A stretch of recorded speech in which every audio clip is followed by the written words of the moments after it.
Good morning students. आज आपका फिर स्वागत है मेंडलिज्म पार्ट 5th। पहले 5वें पार्ट में आ गए हैं। उससे पहले हमने अलग अलग पार्ट में अलग अलग चीज़ें डिस्कस की। क्रोमोसोम की स्ट्रक्चर, क्रोमोसोम पे पाए जाने वाले एलील्स की स्ट्रक्चर, जीन की स्ट्रक्चर, और उसके साथ साथ हमने डिस्कस किए किस प्रकार होमोजाइगोसिटी होती है, हेट्रोजाइगोसिटी, हेमिजाइगोसिटी, वो सब डिस्कस कर चुके हैं और उस प्रत्येक के वीडियो जो डिस्क्रिप्शन में समझा रखी है। इससे पहले हमने टॉपिक समझा था मोनोहाइब्रिड क्रॉस, मतलब कि केवल एक ही जीन की स्ट्रक्चर को या उसके करैक्टर को लेकर दो विपरीत एलील के पौधों के बीच क्रॉस करवाया जाता है, उसे हम बोलते हैं मोनोहाइब्रिड क्रॉस। आज हम नेक्स्ट पढ़ेंगे डाई हाइब्रिड क्रॉस। इसको हिंदी में बोलते हैं द्विसंकर, संकर का प्रयोग, संकरण का प्रयोग। मतलब वहाँ पर हम किसी मेंडल के द्वारा जो पौधे चुने गए, गार्डन पी, जिसको पायसम स्टाइपम बोलते हैं, एडिबल प्लांट है ये, एडिबल पी है, वो खाने योग्य मटर है। वहाँ पर जो क्रोमोसोम की पोजीशन थी वो मैंने आपको बताई थी। क्रोमोसोम 4 ही क्रोमोसोम थे जिनको उन्होंने स्टडी किया और उनकी स्ट्रक्चर को स्टडी किया। क्रोमोसोम नंबर 1, 4, 5 और 7, और उसके ऊपर कुल 7 करैक्टर जो थे उनके स्टडी किए। पौधे के लिए 7 करैक्टर लिए और उनको उनके ही विपरीत करैक्टर के साथ क्या करवाया, या उनके विपरीत एलील के साथ क्या करवाया, क्रॉस करवाया और डिफरेंट एक्सपेरिमेंट किए। तो डाई हाइब्रिड क्रॉस उसी का एक भाग है। उन्होंने, मेंडल ने अलग अलग एक्सपेरिमेंट किए। मैं यहाँ पर एग्जांपल ले रहा हूँ। एक पौधा जिसके पास टॉल उसकी हाइट थी और राउंड सीड, मतलब कि टॉल और राउंड सीड वाले करैक्टर को यदि हमें लें तो वो कैसे करैक्टर हैं, डोमिनेंट या प्रभावी। और शॉर्ट और रिंकल जिसकी हाइट छोटी होगी, और उस छोटी हाइट वाले पौधे के अंदर पाए जाने वाले बीज जो होंगे वो कैसे होंगे, रिंकल होंगे, झुर्रीदार होंगे। तो ये रिसेसिव करैक्टर है। मतलब कि मेंडल ने जो प्रयोग किया वो एक ही पौधे के 2 अलग अलग जीनों को किया, मतलब कि 2 जीन एक साथ, एक ही पौधे के 2 जीन साथ लेकर उन्होंने अपने एक्सपेरिमेंट को पूरा किया।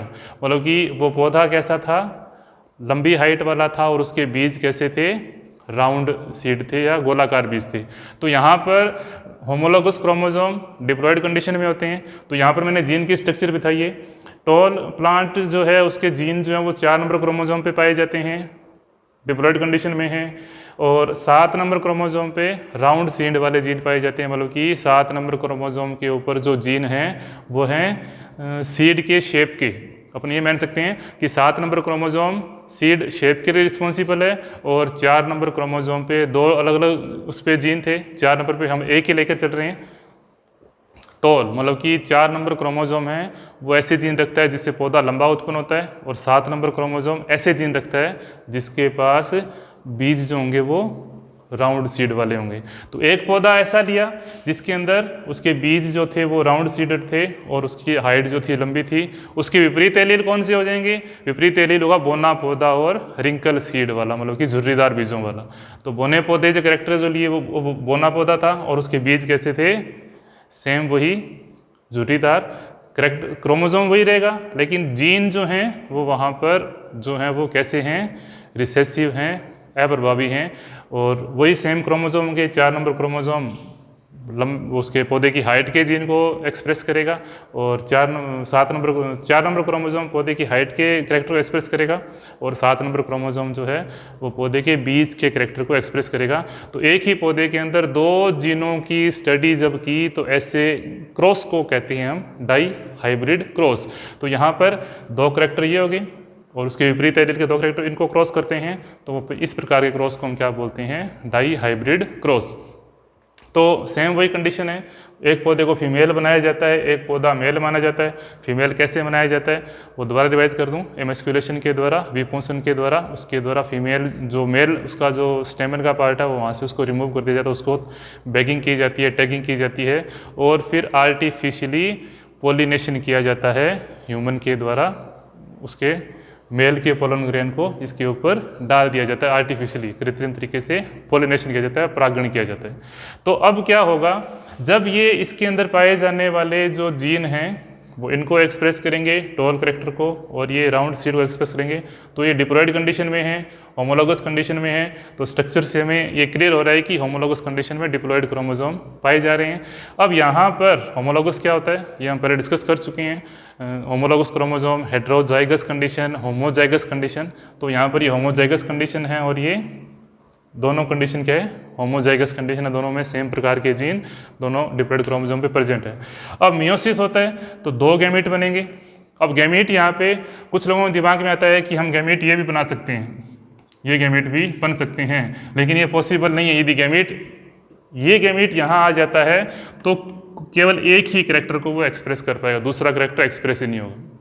तो यहाँ पर गैमेट की फॉर्मेशन बहुत ज़रूरी है, गैमेट बनाना आना चाहिए। क्योंकि आप 10th क्लास के यदि स्टूडेंट हो तो गैमेट बनाने का सीधा सा फंडा ये है कि हम यदि डाई हाइब्रिड क्रॉस कर रहे हैं, इसका मतलब हमें 2 जीन के कैरेक्टर लेके जाने हैं। इसका मतलब उस गैमेट में दोनों जीन के कैरेक्टर आने चाहिए, तब वो हमारा एक्सपेरिमेंट सक्सेसफुल होगा।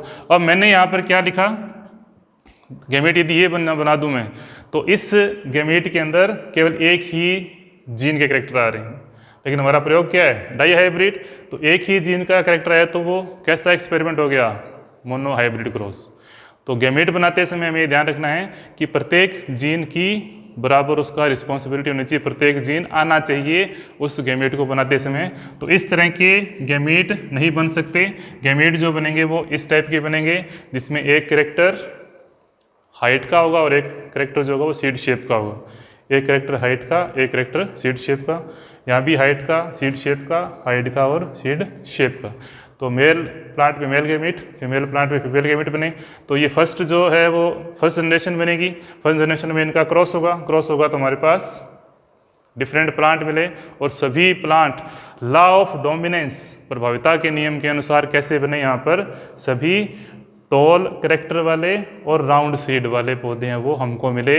लॉ ऑफ डोमिनेंस की वजह से शॉर्ट और रिंकल सीड वाले पौधे जो थे वो अपने कैरेक्टर को एक्सप्रेस नहीं कर पाए, या वो जीन जो एक्सप्रेस नहीं कर पाए, जिसके कारण वो पौधे उत्पन्न ही नहीं हुए। मतलब कि जब इन पौधों को दोबारा उगाया, मतलब कि इन पौधों के सीड को जब मेंडल ने दोबारा उगाया तो सभी पौधे कैसे थे, टाल और राउंड। मतलब उन पौधों की हाइट जो थी वो लंबी थी और उनके बीज कैसे थे, राउंड थे या गोलाकार बीज थे। मतलब कि कोई भी पौधा वहाँ पे उन बीजों के द्वारा जो उत्पन्न हुआ, वो कोई भी पौधा जो था वो शॉर्ट और रिंकल बिल्कुल भी नहीं हुआ।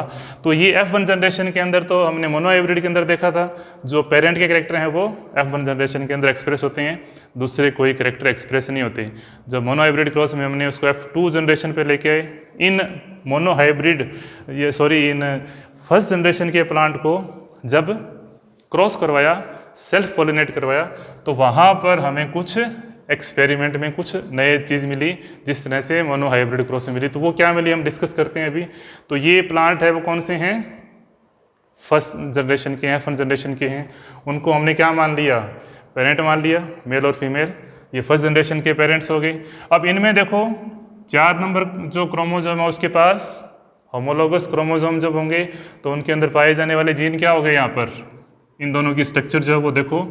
यहाँ पर 4 नंबर क्रोमोजोम के अंदर होमोलोगस कंडीशन तो है, लेकिन जीन अब कौन से आ रहे हैं, एक टॉल कैरेक्टर को रिप्रेजेंट कर रहा है और एक शॉर्ट कैरेक्टर को रिप्रेजेंट कर रहा है।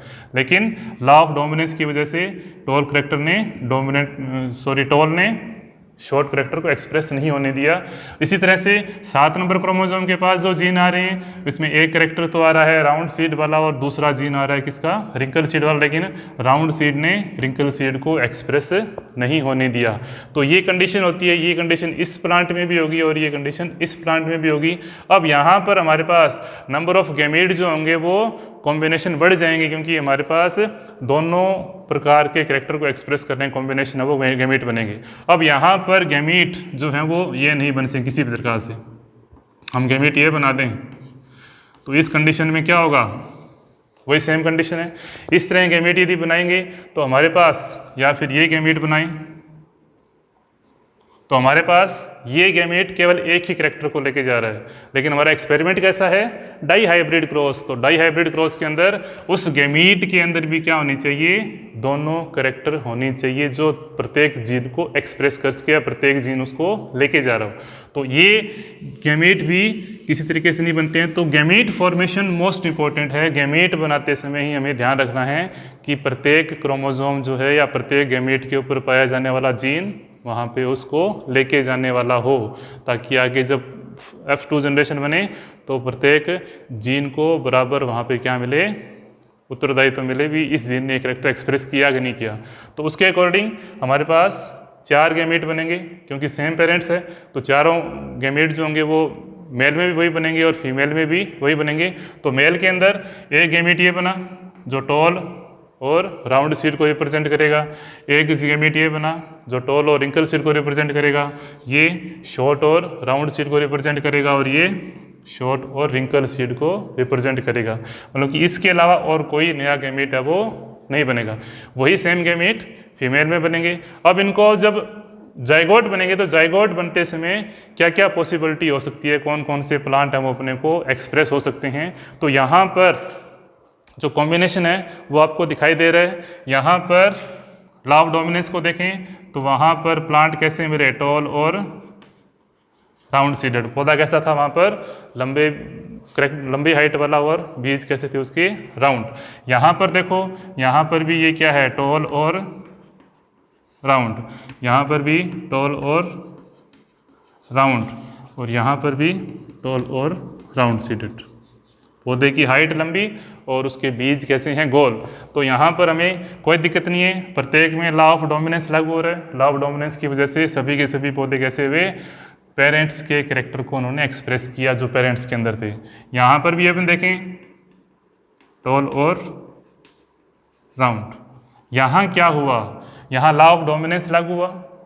लॉ ऑफ डोमिनेंस की वजह से यहाँ क्या हुआ, टॉल और रिंकल। इसको थोड़ा अलग कलर से लिख देते हैं ताकि समझ में आ जाए, गिनना आसान हो जाए। यहाँ क्या आएगा, टॉल और रिंकल। पौधा कैसा था, हाइट उसकी लंबी थी लेकिन उसके बीज कैसे हुए, रिंकल, झुर्रीदार। यहाँ पर कैसा हुआ, टॉल और राउंड। और ये कैसा है, टॉल एंड रिंकल।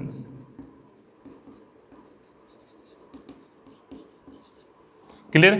टॉल किस लिए, क्यों डोमिनेट है, या रिंकल किस लिए, क्योंकि रिसेसिव कैरेक्टर वहाँ पे दोनों आ रहे हैं, एक्सप्रेस हो रहे हैं। अब थर्ड यहाँ पर इसमें देखें तो यहाँ पर इस कैरेक्टर को देखें तो यहाँ पर कैसे हुए, टॉल और राउंड। यहाँ कैसे मिले, टॉल और राउंड। यहाँ कैसे मिले, यहाँ कैरेक्टर कुछ और आएंगे, वो कैसे आएंगे, वो हमारे पास कैरेक्टर आएंगे शॉर्ट और राउंड। पौधे कैसे हैं, उनकी हाइट जो है वो छोटी है और उसके बीज कैसे हैं, गोल। और यहाँ भी कैसे मिले, शॉर्ट और राउंड, मतलब कि पौधा छोटा और उसके बीज हैं गोल। अब यहाँ पर वापस आए, यहाँ पर वापस कैसे मिले पौधे, टॉल और राउंड। ये कैसा है, ये टॉल और रिंकल। ये कैसा आएगा, टॉल और रिंकल।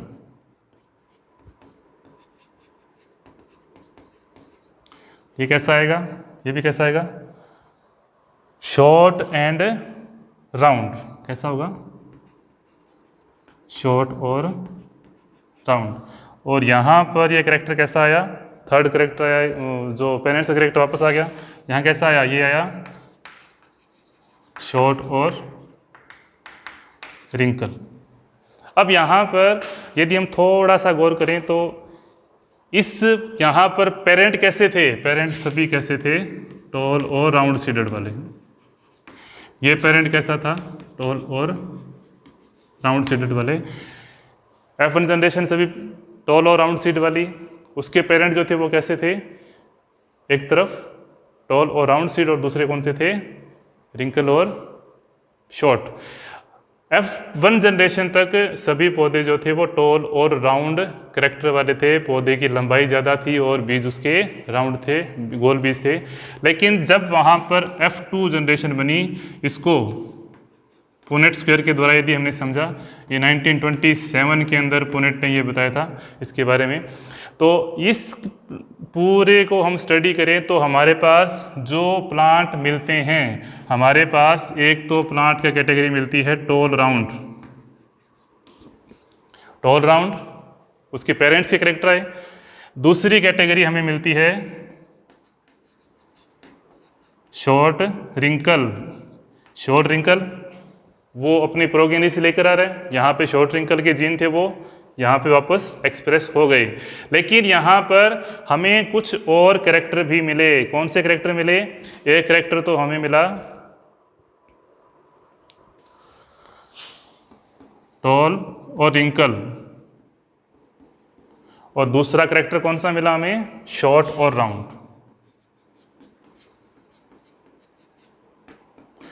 टॉल राउंड की जो संख्या है वो हमारे पास कितने प्लांट मिले? 9। 1 2 3 4 5 6 7 8 और 9 प्लांट जो हमें टॉल राउंड लंबे और गोल बीज वाले मिले। शॉर्ट रिंकल पौधा हमें मिला 1। मतलब कि हम कैरेक्टर को देखकर पौधे जब इनको उगाया दोबारा इन बीजों को तो उनमें रेशो जो मिला वो रेशो 9 पौधे हैं वो टॉल राउंड मिले और 1 पौधा वो शॉर्ट रिंकल मिला। जबकि यहाँ पर यदि हम देखें ऐसे कैरेक्टर जो उनके पेरेंट्स में नहीं थे, वहाँ पे 3 टॉल रिंकल मिले और 3 ही कहाँ मिले? वो शॉर्ट और राउंड मिले। मतलब कि ये कैरेक्टर कहाँ से आए? मतलब कि ये नए कैरेक्टर कहाँ से आए? क्योंकि ये जो कैरेक्टर जो नए एक्सप्रेस हुए वो यहाँ से लेकर यहाँ तक कहीं पर भी एक्सप्रेस नहीं हो रहे थे। हमने F1 जनरेशन प्राप्त कर ली, हमने F1 जनरेशन का क्रॉस किया तो हमें F2 जनरेशन के अंदर वो दूसरी पीढ़ी के अंदर या उसके माता पिता से हम आए तो यहाँ से दूसरी पीढ़ी के अंदर हमें क्या मिला? वहाँ पर कुछ 2 नए कैरेक्टर मिले। इसके आधार पर मेंडल ने अपना एक थर्ड लॉ दिया जिसको हम बोलते हैं लॉ ऑफ इंडिपेंडेंट असॉर्टमेंट। इसके अकॉर्डिंग उन्होंने कुछ फिनोटाइप बताए, कुछ जीनोटाइप बताए। हम डिस्कस करते हैं पहले। तो ये डायग्राम है, ये मैं यहीं छोड़ देता हूँ। ऊपर से हम इसको मिटो के इसको समझते हैं कि लॉ ऑफ इंडिपेंडेंट असॉर्टमेंट क्या कहता है, या इस लॉ के अकॉर्डिंग क्या चीज़ है वो डाई हाइब्रिड क्रॉस के अंदर बताई गई, वो समझते हैं पहले।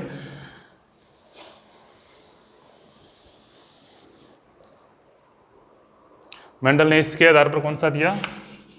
लॉ ऑफ इंडिपेंडेंट असॉर्टमेंट, मतलब कि स्वतंत्र अपव्यूहन का नियम।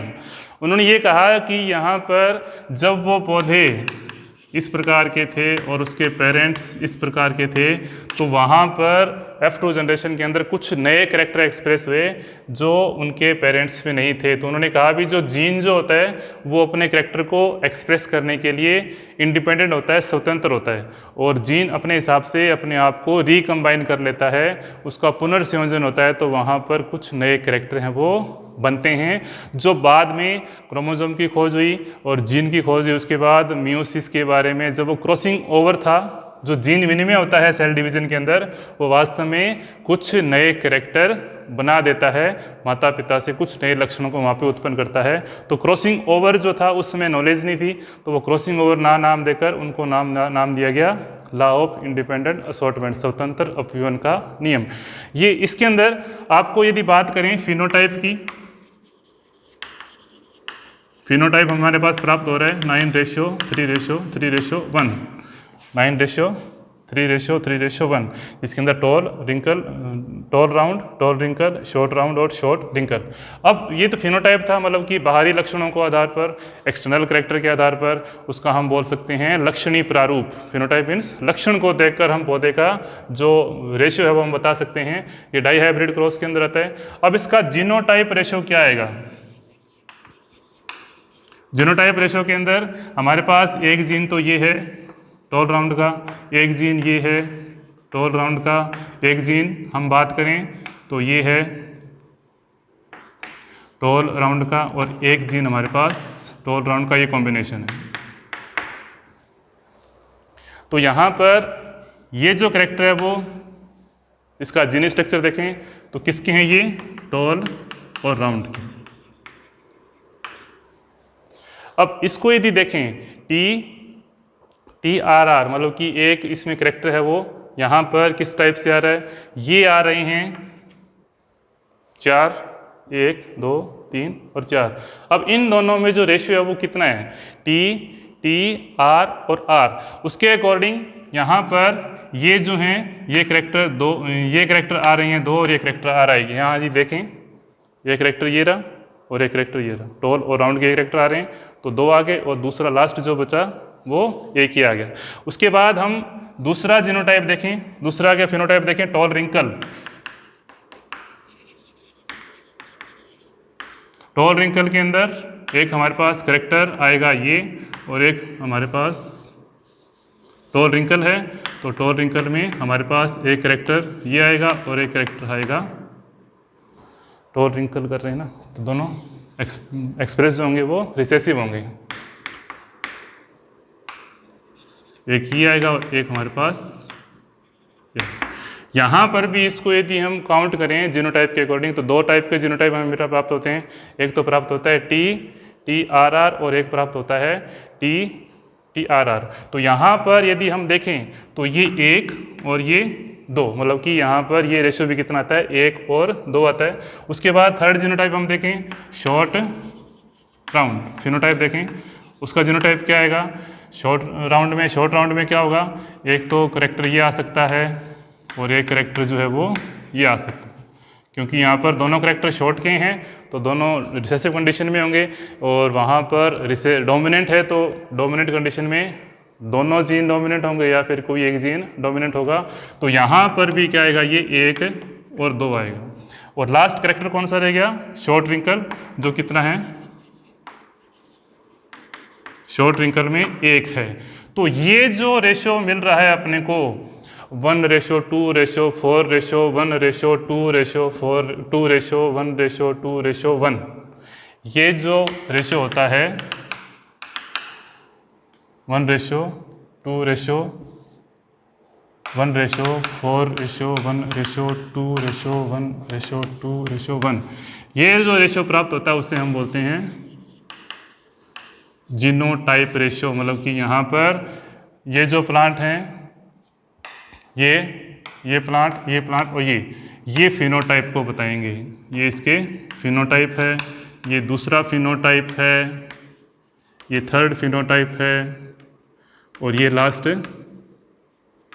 फिनोटाइप। और ये जो रेशियो एक्चुअल में बता रहा है ये जीनोटाइपिक रेशियो, मतलब कि उसके एक्चुअल में कौन से जीन वहाँ पर उस प्लांट में एक्सप्रेस हो रहे हैं। तो डाई हाइब्रिड क्रॉस के अंदर कुछ नए कैरेक्टर एक्सप्रेस हुए, इसका मतलब क्रोमोसोम अपने आप को, उसके ऊपर पाए जाने वाले जीन जो होते हैं अपने आप को रिकम्बाइन करते हैं, अपने आप को रिकम्बाइन करके अपने हिसाब से कुछ नए कैरेक्टर एक्सप्रेस करते हैं, जिनको हम आगे मॉडर्न साइंस के अंदर उसके बोलते हैं जेनेटिक रिकम्बिनेशन या जीनों का पुनर्संयोजन।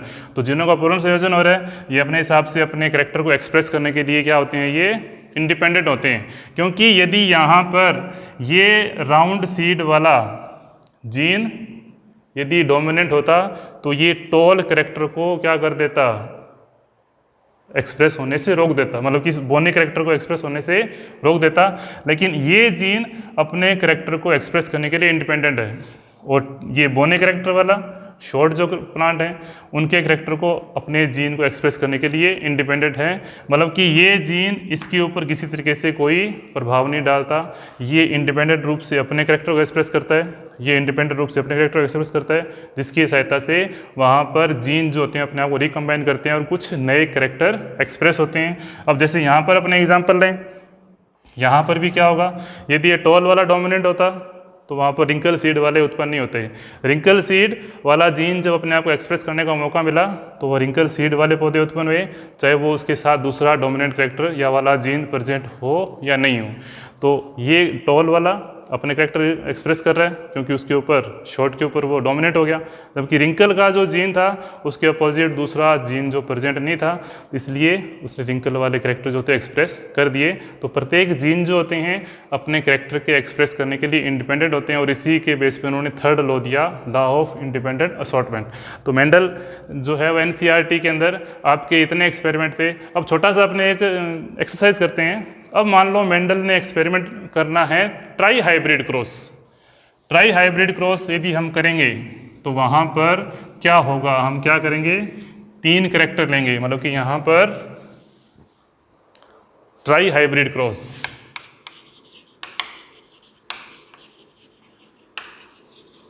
ये सिलेबस में नहीं है लेकिन अपने को थोड़ा समझ में आना चाहिए कि डाई हाइब्रिड क्रॉस से ट्राई हाइब्रिड क्रॉस कैसे बनेगा।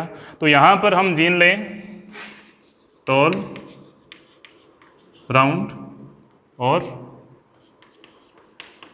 येलो सीड, 3 कैरेक्टर यहाँ पे जीन एक्सप्रेस करेंगे। यहाँ पर कौन सा पौधे का आकार लंबा होगा, बीज उसके क्या होंगे, राउंड होंगे, और उसका बीज पत्तर या सीड जो कलर है वो कैसा होगा, येलो होगा। तो ये किसको एक्सप्रेस करेगा, टी को, ये आर को, और ये किसको, वाई को।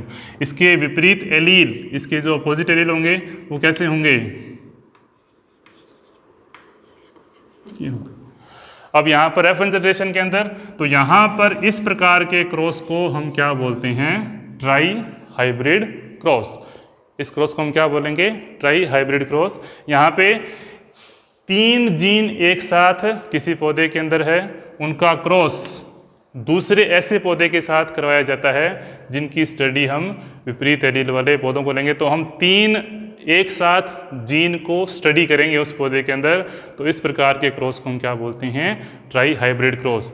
डाई हाइब्रिड के क्रॉस के अंदर हमने 2 ही जीन के कैरेक्टर को हमने देखा, तो उसे डाई हाइब्रिड क्रॉस बोलते हैं। मोनो हाइब्रिड के अंदर हमने केवल एक ही जीन के कैरेक्टर को हम देखते हैं, तो उसे हम क्या बोलते हैं, वो ये भी हो सकता है या फिर ये भी हो सकता है। तो इस तरह के कैरेक्टर को हम देखते हैं, तो इस तरह क्रॉस को हम क्या बोलते हैं, मोनो हाइब्रिड क्रॉस। ये क्रॉस हमने देखा वो ट्राई हाइब्रिड क्रॉस है, डाई हाइब्रिड क्रॉस है। और इस तरह का क्रॉस है वो कहलाता है ट्राई हाइब्रिड क्रॉस। इस तरह से टेट्रा हाइब्रिड क्रॉस भी कर सकते हैं, पेंटा हाइब्रिड क्रॉस भी कर सकते हैं, कि उसके अंदर प्लांट के अंदर वो कैरेक्टर सभी उस जीन के होने चाहिए। मतलब कि हम 5 अलग अलग प्लांट ले, पेंटा हाइब्रिड क्रॉस कर रहे हैं, इसका मतलब ये नहीं कि हम 5 पौधों को लेंगे, एक ही पौधे में 5 कैरेक्टर होने चाहिए। ट्राई हाइब्रिड क्रॉस कर रहे हैं, इसका मतलब वो तीनों कैरेक्टर एक ही पौधे में होने चाहिए। डाई हाइब्रिड क्रॉस कर रहे हैं, इसका मतलब वो दोनों कैरेक्टर एक ही पौधे में होने चाहिए। और वो एक्सप्रेस कौन से कैरेक्टर हो रहे हैं उसके अकॉर्डिंग हम उसको क्या निकालते हैं, फिनोटाइप और जीनोटाइपिक रेशियो निकालते हैं। तो ये मेंडलिज्म का पार्ट 5 था। इसके बाद बहुत इंपॉर्टेंट टॉपिक डिस्कस करेंगे हम, टेस्ट क्रॉस और बैक क्रॉस। बहुत इंपॉर्टेंट है एग्जामिनेशन पॉइंट ऑफ व्यू से भी, और आपके एनसीईआरटी के सिलेबस के अकॉर्डिंग भी उसमें से क्वेश्चन आते हैं और एप्लीकेबल क्वेश्चन आते हैं। तो हम नेक्स्ट वीडियो में डिस्कस करेंगे। अगर ये टॉपिक समझ में आया और वीडियो पसंद आई हो तो आप लाइक और सब्सक्राइब जरूर करें। धन्यवाद।